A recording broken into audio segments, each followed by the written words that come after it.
आज के इस वीडियो में UP triple S C PET UPSI ASI RO ARO के लिए हिंदी व्याकरण का एक महत्वपूर्ण चैप्टर कवर करेंगे और यह होगा सर्वनाम। हिंदी व्याकरण के लिए ये चौथा भाग होगा और ये वीडियो आपको हर रोज़ 8 बजे शाम को मिलती है। अगर आप चाहते हैं इस वीडियो का पीडीएफ तो आप डाउनलोड कर पाएंगे। उसके लिए आपको ये वाला ऐप डाउनलोड करना होगा, जिसका लिंक वीडियो के डिस्क्रिप्शन में और पहले कमेंट बॉक्स में मिल जाएगा। इस वीडियो को लाइक करने के साथ चैनल को जरूर सब्सक्राइब करें, उसके बाद बेल आइकन दबाएं, उसमें ऑल सेलेक्ट करें इसी तरह की बेहतरीन वीडियो सबसे पहले पाने के लिए। यहाँ पे हम आपको बता दें कि वीडियो में हम पहले आपको इसके परिभाषा को बताएंगे और बाद में इससे संबंधित क्वेश्चनों को कराएंगे जो कि विभिन्न एग्जामों में बार बार पूछे गए हैं। आपको बता दें कि सर्वनाम वाली वीडियो देखने से पहले आपको संज्ञा वाली वीडियो देखना चाहिए जो कि ऑलरेडी अपलोड है। यहाँ पे देखिए बात करते हैं सर्वनाम की। तो सर्वनाम को अगर हम एक लाइन में कहें तो सर्वनाम वे होते हैं जो कि संज्ञा के बदले प्रयोग किए जाते हैं। संज्ञा के बदले प्रयोग करने का उदाहरण अगर हम आपको बता दें, यहाँ पे हम दे सकते हैं उदाहरण कि राम मेरा दोस्त है, मेरा दोस्त है। राम कल आएगा। और यहाँ पे अगर राम ना लिख करके हम वह लिख देते हैं तब कैसा रहेगा? राम मेरा दोस्त है, वह कल आएगा। तो यहाँ पे देखिए हमने जो वह शब्द प्रयोग किया है यह है सर्वनाम। तो यहाँ पे आपने देखा कि वह जो शब्द है यह एक सर्वनाम है। यहाँ पे आप देख सकते हैं कि वह शब्द जो कि संज्ञा के बदले प्रयोग में किया जाए, यानी कि राम को हमने प्रयोग करना था लेकिन राम के बदले हमने वह कर दिया, यानी कि वह एक सर्वनाम है। उदाहरण देख सकते हैं जैसे कि मैं, तुम, हम, वह, आप, उसका, उसकी और वह, ये जो सारे शब्द हैं ये सब सर्वनाम कहलाते हैं। सबसे पहले आपको बता दें सर्वनाम के भेद के बारे में, और एग्जाम में कई बार पूछा जाता है कि सर्वनाम कितने प्रकार के होते हैं। आपको ऑप्शन दे दिया जाएगा 4, 5, 6 या फिर 8। सही उत्तर होता है 6। तो सर्वनाम के 6 भेद होते हैं, यहाँ पे आप उनका नाम देख सकते हैं। सबसे पहला है पुरुषवाचक सर्वनाम, दूसरा है निश्चयवाचक सर्वनाम, तीसरा है अनिश्चयवाचक सर्वनाम, चौथा है संबंधवाचक सर्वनाम, पांचवा है प्रश्नवाचक सर्वनाम और छठवां है निजवाचक सर्वनाम। सबके बारे में आपको बताएंगे, लेकिन यहाँ पे आप याद रखिए कि सर्वनाम के 6 भेद होते हैं क्योंकि परीक्षा में ये कई बार डायरेक्टली पूछा गया है। सबसे पहले बात करते हैं पुरुषवाचक सर्वनाम के बारे में, जो कि पहला सर्वनाम है। पुरुषवाचक सर्वनाम का मतलब ये होता है कि यह जो बोलने वाला व्यक्ति होता है या फिर सुनने वाला व्यक्ति होता है, या फिर जब हम किसी के बारे में बात करते हैं तो वो पुरुषवाचक सर्वनाम होता है। जैसे कि अगर मैं किसी से बोलता हूँ मैं यहाँ हूँ, एक व्यक्ति यहाँ है और बात हो रही है सी के लिए, तो ये भी पुरुषवाचक सर्वनाम होगा, ये भी पुरुषवाचक सर्वनाम होगा और ये भी पुरुषवाचक सर्वनाम होगा। कहने का मतलब कि जिसमें कोई बोलने वाला हो या फिर सुनने वाला हो या फिर किसी के बारे में बात हो रही हो, वो सभी पुरुषवाचक सर्वनाम होंगे। जैसे कि आप देखेंगे कि मैं, तू या फिर वह। यहाँ पे पुरुषवाचक सर्वनाम से पूछा जाता है कि इसके कितने प्रकार होते हैं। तो पुरुषवाचक सर्वनाम 3 प्रकार का होता है। आपने देखा कि सर्वनाम होता है 6 प्रकार का, लेकिन उसमें से पहला है पुरुषवाचक सर्वनाम और पुरुषवाचक सर्वनाम होता है 3 प्रकार का। पहला है उत्तम पुरुष, दूसरा है मध्यम पुरुष और तीसरा है अन्य पुरुष। इनका नाम याद रखिए, ये कई बार पूछे जाते हैं, उत्तम पुरुष, मध्यम पुरुष और अन्य पुरुष। सबसे पहले देखेंगे उत्तम पुरुष के बारे में। तो उत्तम पुरुष वह होता है जो व्यक्ति बोलता है वो अपने के लिए प्रयोग करता है। जैसे यहाँ पे मैं हूँ और यहाँ पे कोई व्यक्ति दूसरा है, मैं बोल रहा हूँ, जो वक्ता है ये होगा उत्तम पुरुष। उत्तम पुरुष कब होगा कि ये कोई भी शब्द जब अपने लिए प्रयोग करेगा, जैसे ये कहेगा कि मैंने तुमको कहा था, मैंने, तो इसने कौन सा शब्द प्रयोग किया? मैंने। या फिर कहेगा कि मैं तुमको ये दे रहा हूँ, तो कौन सा शब्द प्रयोग किया अपने लिए? तो मैं। तो ये जो शब्द ये प्रयोग करेगा, मैं, हम, मुझे, मैंने, हमें, मेरा या फिर मुझको, ये सारे शब्द होते हैं उत्तम पुरुष। तो ये होता है उत्तम पुरुष। अगर आप आगे बढ़े मध्यम पुरुष में, तो मध्यम पुरुष में क्या होता है कि जो शब्द वक्ता सामने वाले के लिए प्रयोग करता है, जैसे अगर ए बोल रहा है तो बी से कहेगा कि तुमने मेरा ये लिया, तो बी के लिए ये कौन सा शब्द प्रयोग किया? तुम, तुमने। या फिर तुझको या फिर मैं आपको। तो ये जो शब्द होते हैं मतलब जिससे बोला जा रहा है, जिससे कहा जा रहा है, उसके लिए जो भी शब्द प्रयोग किया जाएगा उसको कहते हैं मध्यम पुरुष। जैसे कि तू, तुम, तुमको, तुझे, आप, आपको और आपके। तो ये जो शब्द हैं ये होते हैं मध्यम पुरुष के। परीक्षा में आपसे इस तरह क्वेश्चन बनेगा कि इनमें से कौन उत्तम पुरुष है, इनमें से कौन उत्तम पुरुष है। ऑप्शन होगा मुझे, तुझे, उससे या फिर इनमें से कोई नहीं। तो बताइए कि इसमें से कौन उत्तम पुरुष है। सही उत्तर हो जाएगा मुझे, क्योंकि जो तुझे है ये मध्यम पुरुष होगा। तो आपको समझ में आ गया होगा कि उत्तम पुरुष का मतलब ये होता है कि जो बोलने वाला व्यक्ति है जो शब्द अपने लिए प्रयोग करेगा उसे हम कहेंगे उत्तम पुरुष। जैसे कि बोलने वाला अपने लिए क्या शब्द प्रयोग करता है, मैं, हम, मुझे, मैंने, हमें, हमारा। तो ये शब्द होता है उत्तम पुरुष। मध्यम पुरुष में होता है जो शब्द हो सामने वाले के लिए प्रयोग करें। अगला होता है जो तीसरा है, ये होता है अन्य पुरुष। अन्य पुरुष में ये होता है कि जब तीसरे किसी व्यक्ति के लिए कोई शब्द प्रयोग किया जाए। जैसे कि ए बात कर रहा है बी से, लेकिन बात हो रही है किसी और के बारे में, सी के बारे में। तो सी को क्या कहेगा, जैसे ए कहेगा कि मैंने तुमको उसके लिए आम दिया, मैंने तुमको उसके लिए आम दिया। अगर यहाँ पे हम लिख दें मैंने तुमको उसके लिए आम दिया, तो यहाँ पे आप देखेंगे कि मैंने ये खुद के लिए प्रयोग किया है तो ये उत्तम पुरुष हो जाएगा।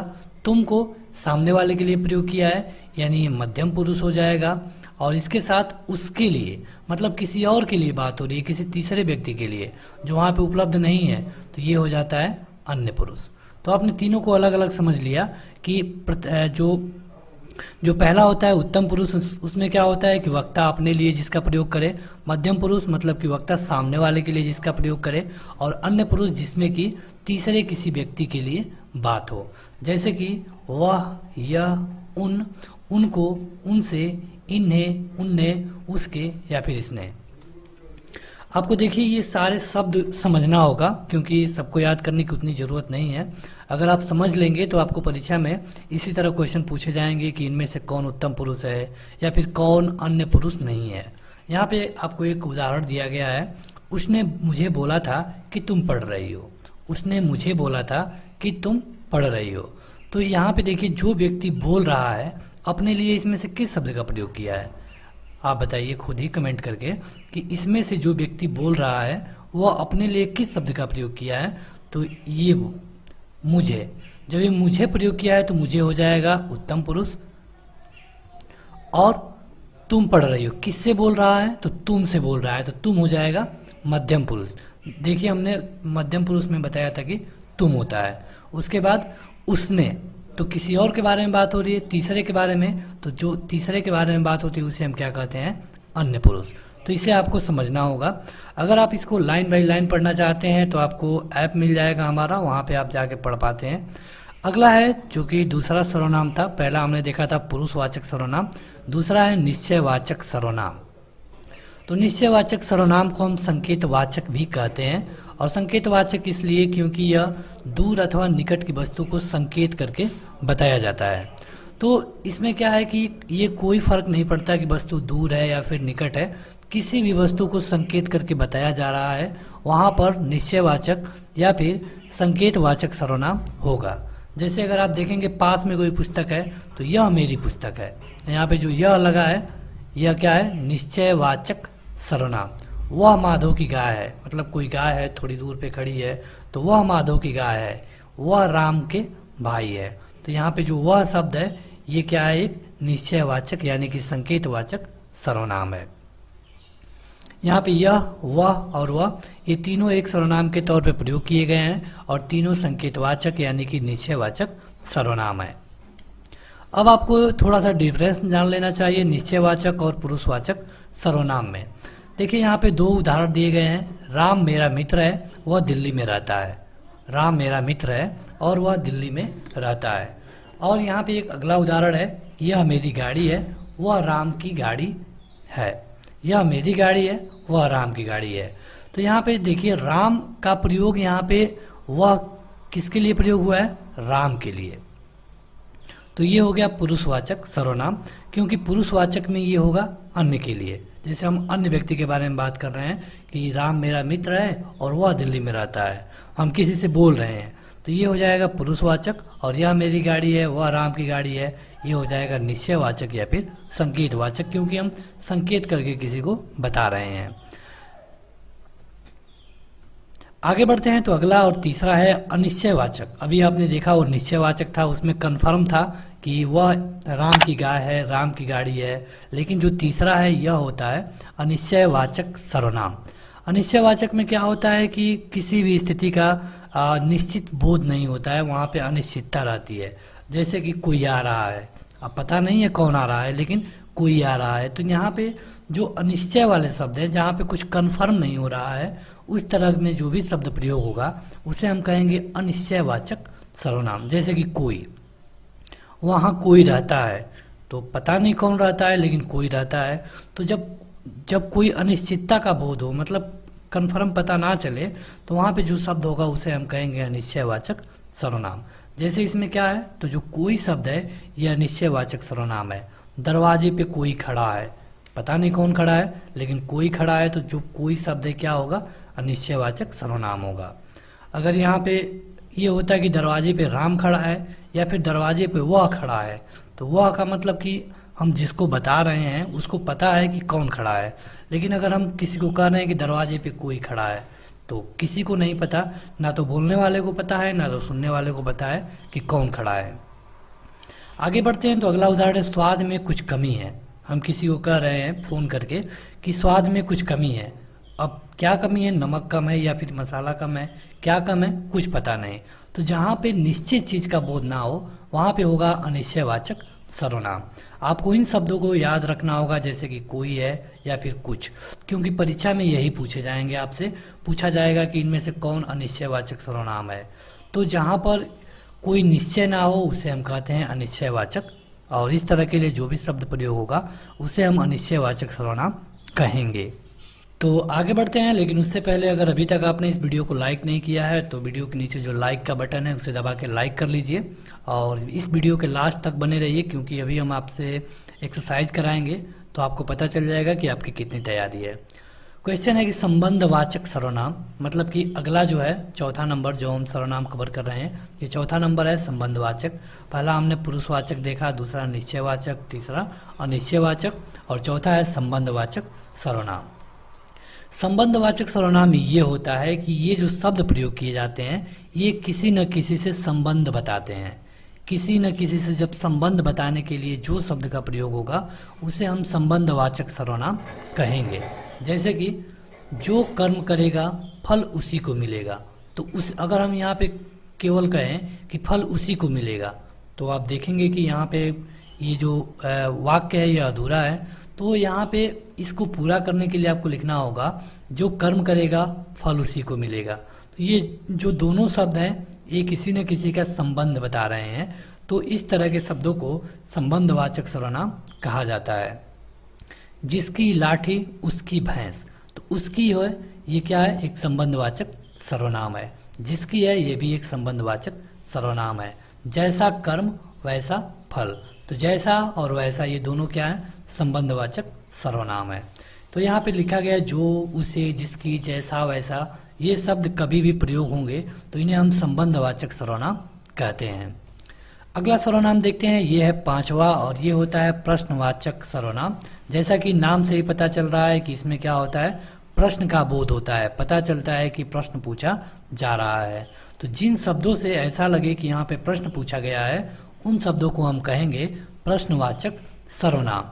जैसे कि तुम क्या कर रहे हो, तो इसमें जो क्या है यहीं से पूछना का मतलब समझ में आ रहा है, तो जो क्या शब्द है ये क्या हो जाएगा, प्रश्नवाचक सर्वनाम। वहाँ कौन खड़ा है, तो यहाँ पे पूछा जा रहा है, तो यहाँ पे जब कौन खड़ा है तो ये हो जाएगा प्रश्नवाचक सर्वनाम।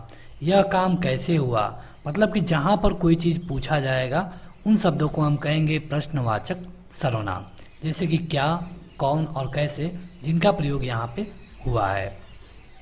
आगे बढ़ते हैं तो ये है अंतिम सर्वनाम और ये होता है निजवाचक सर्वनाम। तो आपने अभी तक देखा कि सर्वनाम 6 तरह के होते हैं और हम छठवां देख रहे हैं निजवाचक सर्वनाम। देखिए निजवाचक सर्वनाम में क्या होता है कि जो हमने तीनों पुरुष को देखा था, उत्तम पुरुष, मध्यम पुरुष और अन्य पुरुष, इनके निजत्व का बोध कराता है। निजत्व मतलब कि इनसे संबंध। जैसे अगर मैं कहूँगा कि मैंने अपना काम किया तो ये हमसे संबंधित है, तुमने तुम्हारा काम किया तो ये उससे संबंधित है। तो इस तरह निजत्व माने अपनत्व, अपना। निजत्व का मतलब होता है अपनत्व यानी अपना, जो इस तरह का बोध कराए इसे हम कहते हैं निजवाचक सर्वनाम। जैसे कि अपना, अपनी, आप, तो इस तरह के शब्दों को हम कहते हैं निजवाचक सर्वनाम। तो मैंने अपना काम स्वयं किया, मैं अपने पिताजी के साथ जाऊंगा, तो ये जो अपना है या फिर अपने हैं, इन्हें हम कहते हैं निजवाचक सर्वनाम। तो ये हो गए सर्वनाम। अब थोड़ा सा इनको हम जो इसमें याद करने वाले पॉइंट है उनको आपको रिवीजन करा देते हैं। अभी तक आपने देखा सर्वनाम। सर्वनाम वही शब्द होते हैं जो कि संज्ञा की जगह पे प्रयोग किए जाते हैं, जैसे कि मैं, तुम, वह, उस, ये सब। और उसके बाद से इसमें जो सर्वनाम होता है 6 प्रकार का होता है, जिसमें से जो पहला होता है पुरुषवाचक सर्वनाम, ये 3 प्रकार का होता है। पहला उत्तम पुरुष, दूसरा मध्यम पुरुष और तीसरा अन्य पुरुष। उत्तम पुरुष वह होता है जो व्यक्ति बोलने वाला होता है, खुद के लिए प्रयोग करे, खुद के लिए। मध्यम पुरुष सामने वाले के लिए, जिससे बोल रहा है सामने वाले के लिए। और तीसरे किसी व्यक्ति के लिए, तीसरे व्यक्ति के लिए प्रयोग होगा वह, यह। तो इस तरह के शब्दों को हम अन्य पुरुष कहते हैं। निश्चयवाचक में क्या होता है, निकटवर्ती के लिए। जैसे कि निश्चयवाचक 2 तरह का आप देख सकते हैं, निकटवर्ती और दूरवर्ती। तो निकटवर्ती में जो नज़दीक में हो, यह, यहाँ। मतलब कि दूरवर्ती मतलब कि दूर में हो, वह, वहाँ। इसके साथ हमने अनिश्चयवाचक देखा। इसमें क्या था, कोई, कुछ। संबंधवाचक देखा, जो, सो, उसका, उसकी, जैसा, वैसा, ये संबंधवाचक है। और अंतिम था 5वां प्रश्नवाचक, जिसमें कि प्रश्न पूछा जा रहा था, कौन, क्या। और 6वां था निजवाचक, जिसमें कि रिलेशन बताया गया है, जैसे कि अपना, अपने, तुम्हारा। तो ये हो गया पूरा सर्वनाम। अब देखेंगे इसके एक्सरसाइज के बारे में। जैसा कि हमने वीडियो के शुरू में ही बताया था, तो आप यहाँ पे 5 से 6 प्रश्न आएंगे, आप खुद भी हल करिए और आप चाहते हैं तो अपना उत्तर कमेंट करके बता पाएंगे हर क्वेश्चन के लास्ट में। और वीडियो ख़त्म होने के बाद ज़रूर कमेंट करके बताइएगा कि आपने इन प्रश्नों में से कितने प्रश्नों का सही उत्तर दिया, और इस वीडियो को लाइक ज़रूर करिएगा। क्वेश्चन है कि सर्वनाम के कितने भेद होते हैं। बेहद आसान और अगर आप देखें तो महत्वपूर्ण क्वेश्चन, क्योंकि बहुत बार परीक्षा में पूछा गया है। सही उत्तर है 6। कभी कभी आपसे नाम पूछ लेता है, लेकिन अधिकतर बार बस यही पूछा गया है कि सर्वनाम के कितने प्रकार होते हैं। तो अगला उदाहरण है कि उसकी गाय 10 किलो दूध देती है। यहाँ पे जो उसकी है, आप बताइए कि इसमें कौन सा सर्वनाम है। यहाँ पे आपको ऑप्शन दिए गए हैं। तो जो भी लोग ऑफलाइन भी अगर वीडियो को देख रहे हैं तो अपना उत्तर कमेंट करके बताते रहिए। और यहाँ पे आप देखेंगे कि ये होगा अन्य पुरुष, क्योंकि किसी तीसरे व्यक्ति के बारे में बात की गई है। उसकी गाय मतलब कोई व्यक्ति बोल रहा है, किसी से बोल रहा है, लेकिन कह रहा है उसकी, मतलब किसी तीसरे की। तो जो तीसरे की बात आ जाती है उसे हम कहते हैं अन्य पुरुष वाचक। उसका भाई नौकरी करता है, वाक्य में कौन सा सर्वनाम है। यहाँ पे अगर इस ऑप्शन में से आपको बताना हो तो इनमें से आप देखेंगे उसका भाई, तीसरे किसी का भाई। तो जब तीसरे किसी के बारे में बात होती है तो ये होता है अन्य पुरुषवाचक, अन्य पुरुषवाचक। लेकिन यहाँ पे अन्य तो ऑप्शन है नहीं, यहाँ पे जो ऑप्शन है ये है पुरुषवाचक सर्वनाम। मुझे अपने गांव जाना है, इस वाक्य में कौन सा सर्वनाम है। मुझे अपने गांव जाना है। अगर यहाँ पे देखिए 2 तरह से क्वेश्चन पूछा जा सकता है। अगर यहाँ पूछ लिया जाए कि मुझे में सर्वनाम बताइए, कौन सा सर्वनाम है, तो मुझे में कौन सा सर्वनाम हो जाएगा, पुरुषवाचक। पुरुषवाचक, क्योंकि यहाँ पे कोई व्यक्ति है जो बोल रहा है, तो ये पुरुषवाचक सर्वनाम हो गया। और अगर यहाँ पे मुझे के बजाय अपने में पूछ लेता कि यहाँ अपने में कौन सा सर्वनाम है, तो अपने में निजत्व हो जाएगा। क्योंकि आपने देखा था जो सर्वनाम का अंतिम था 6वां भाग, जो कि निजत्व था, इसमें अपना, अपने आ रहा था। तो अगर अपने में पूछे तो निजवाचक, मुझे में पूछे तो पुरुषवाचक। देखिए होगा क्या कि जब भी इस तरह का क्वेश्चन देगा आपको एक शब्द अंडरलाइन करके देगा। वहाँ पूछेगा कि इस अंडरलाइन शब्द में कौन सा सर्वनाम है बताइए। तो अगला उदाहरण है वह गाय चराने जाएगा। वह गाय चराने जाएगा। इसमें अगर आपसे पूछा जाए कि वह हमें कौन सा सर्वनाम है तो आपका सही उत्तर क्या होगा। तो इसमें से अगर आप देखें तो ये हो जाएगा अन्य पुरुष, क्योंकि किसी तीसरे व्यक्ति के बारे में बात की गई है। कोई आ रहा है, इसमें कौन सा सर्वनाम है। कोई आ रहा है, इसमें अगर कोई में पूछा जाए तो कौन सा होगा। तो इसमें से अगर आप देखेंगे तो ये हो जाएगा अनिश्चयवाचक, क्योंकि यहाँ पे पता नहीं है कौन आ रहा है, बस कोई आ रहा है, दरवाजे पे कोई खड़ा है, कोई तुमको बुला रहा है। तो ये जहाँ पर भी कोई शब्द आ जाए यह अनिश्चयवाचक सर्वनाम को दर्शाता है। अगला है तुम, तू, तुम्हारा। इनमें कौन सर्वनाम है, इनमें कौन सा सर्वनाम है। अगर तू है, तुम है और तुम्हारा है तो इसमें आप देखेंगे कि ये होता है पुरुषवाचक सर्वनाम, और पुरुषवाचक में कौन है, मध्यम पुरुष। चाहे तुम हो, हम हो, ये सब पुरुषवाचक में होगा, लेकिन अगर पुरुषवाचक में पूछे कि कौन है तो तुम वाला जो होता है मध्यम पुरुष में आता है, हम वाला जो होता है वो उत्तम पुरुष में आता है, और वह वाला जो होता है वो अन्य पुरुष में आता है।